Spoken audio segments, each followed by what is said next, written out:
Hi there, it's Lee here. Welcome to iMindBlocks. In this video I'm going to be sharing with you the PCI Express riser or extender. So this is the actual USB version, and what I'm going to explain is just the actual purposes of this actual device, what it's used for, how it's used, the benefits of it, etc. So I've got a few other components here as well, your motherboard, which is an old motherboard, and a graphics card. So here are some of the reasons why you might want to be using a PCI Express extender or riser setup. So most motherboards have this kind of configuration. So this is only a micro ATX board, but you get the same principles and concepts from it. So it has a full-size 16 times PCI Express connector, and next to it has a 1 times PCI Express connector.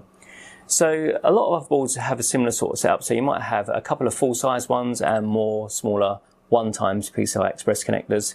So the problem that you're going to get is that if you want to build a multi-GPU mining rig on a board like this or a similar board, what's going to happen is you're going to put your graphics card in the main or primary slot here.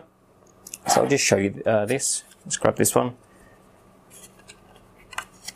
So let's say if you just want to use one single graphics card, you can just pop it in the actual slot and you're going to be fine. It's going to go in there, no problems at all.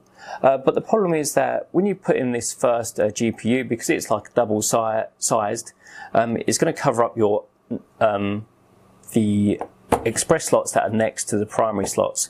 So if you put in one GPU here, it's going to block out this slot, and likewise if you have other GPUs, it's going to basically obscure the other slots.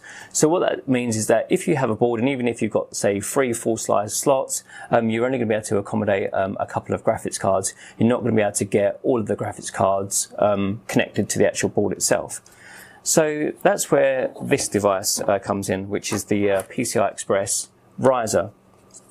So what it allows you to do is connect into each of the individual PCI Express slots, but it also kind of gives you an extension away and off the actual board itself.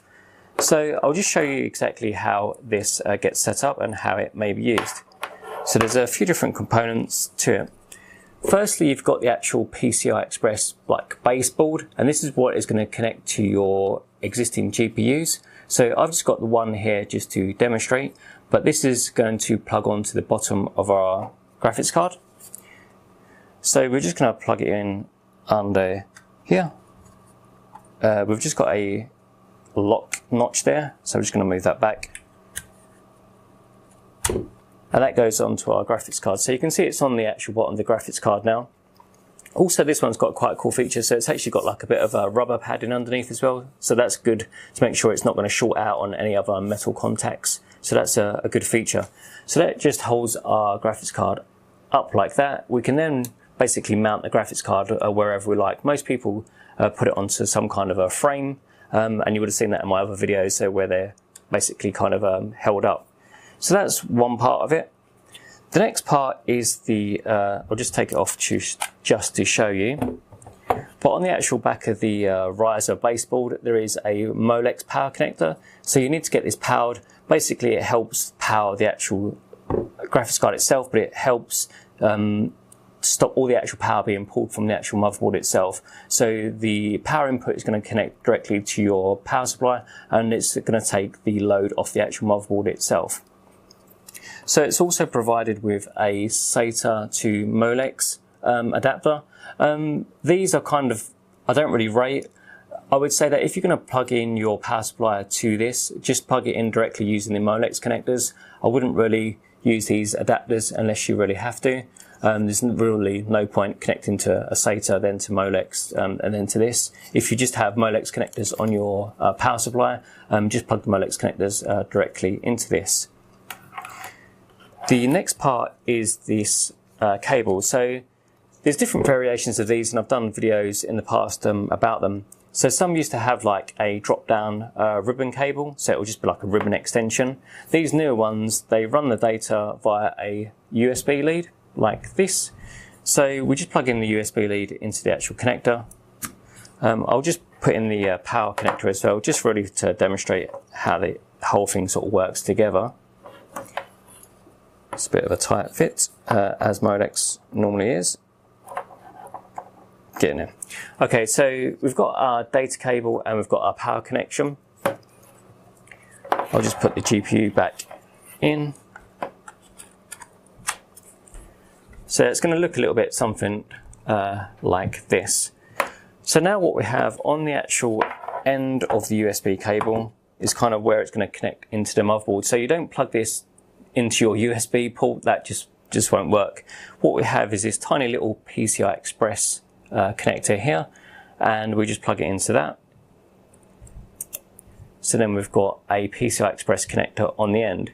Now what we can do is we can actually plug this connector into, it doesn't really matter what size the slot is, so it can be a 4 times 16 times slot, like so. So it's perfectly fine to use it like that. Just make sure obviously it doesn't wiggle about or anything too much. Or we can use it in the 1 time slot as well, which is what most people will use it for. So just double check with this as well. When you plug it in, make sure you put it in around the right way. It's quite easy to plug it in backwards, like I just did.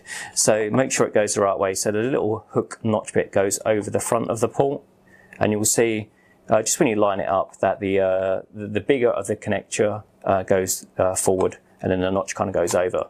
So like that, and like I say, you can use it in a 1 time slot. You can also, if your motherboard has it, not many do, but if you have like a 4 times or 8 times PCI Express connector, you can use this in there as well.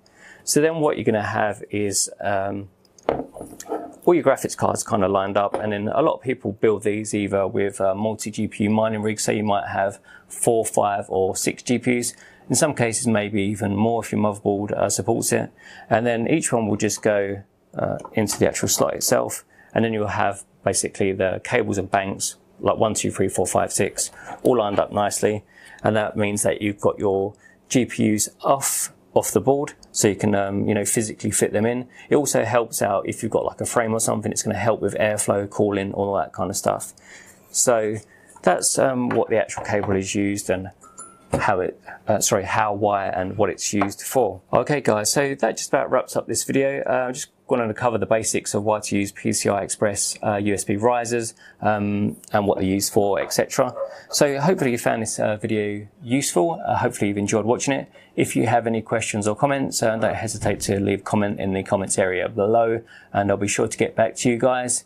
And thanks for watching, thanks for your support. If you like this kind of video, make sure you like and subscribe. I put videos like this out on a regular basis, so I appreciate you staying informed and updated. So till next one guys, take care.